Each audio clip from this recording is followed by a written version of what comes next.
What you may not know about California's sex offender registry. After this video was published in 2017, some changes have taken place.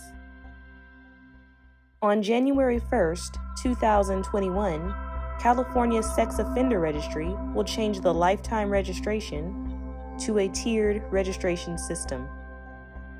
The tiered registration system means that not all sex offenders will have to register for their lifetime. This video helps explain some of the reasons for that change.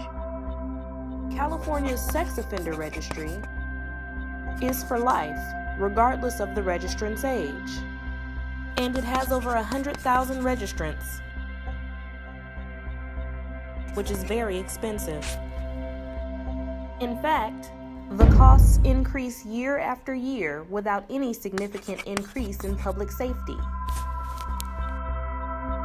This is one of the reasons why California is one of only 4 states in the U.S. that still have universal lifetime registration. Want to know more? Let's ask the experts. Who are these people who have committed a sex offense? People who've committed sexual offenses range from people who committed an offense like sending an inappropriate text message over the internet, all the way to people who have committed violent and serious offenses such as rape or child molestation.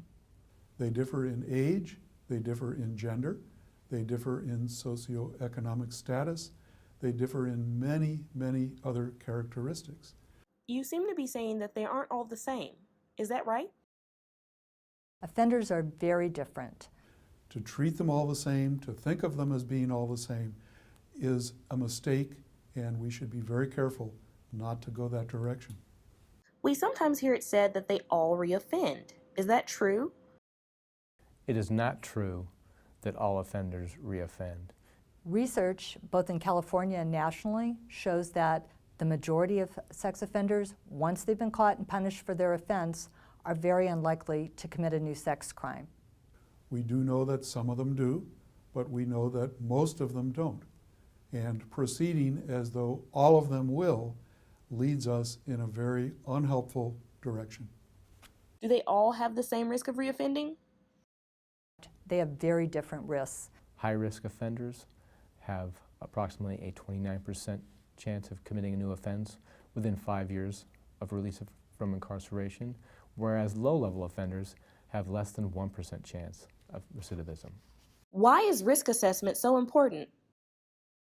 Risk assessment is really the key to allocating resources to effective management of sex offenders in the community.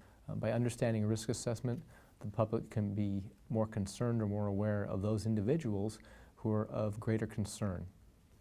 We don't want any sex offender to reoffend, but the energy needs to go toward those who are most likely to reoffend.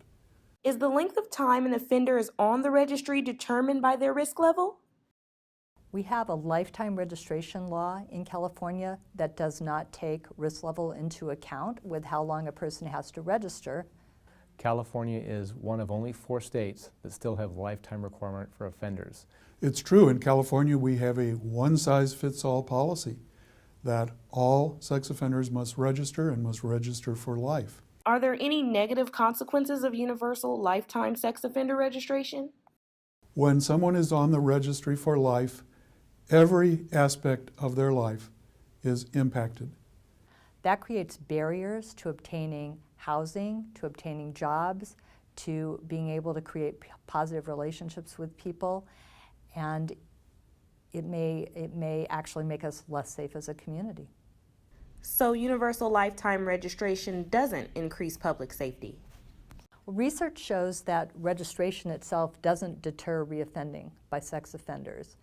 The vast majority of individuals committing new sex offenses are not known offenders. The statistics show that most offenses are committed by first-time offenders, not by people who've already been convicted.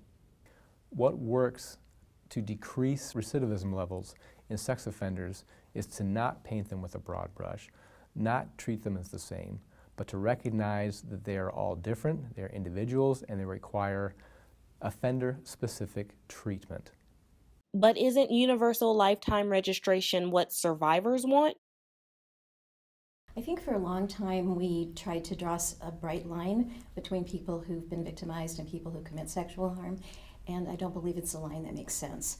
Many victims don't see the person who abused them as a monster. The victim may see the person as dad. We need to keep in mind that every individual is unique and different, and options just expand the opportunities for healing processes. We need to come together to build a platform that truly puts survivors' needs and survivors' voices at the center, and that's focused on long-term prevention and collective healing, really. So now that we know a little more about what works and what doesn't, we can make policies that include risk assessment to help us use resources more effectively, which will ultimately increase public safety and bring us that much closer to living in a world free from sexual violence. For more information on California's new tiered registration system, visit www.oag.ca.gov and search for Tiered Registrant Frequently Asked Questions.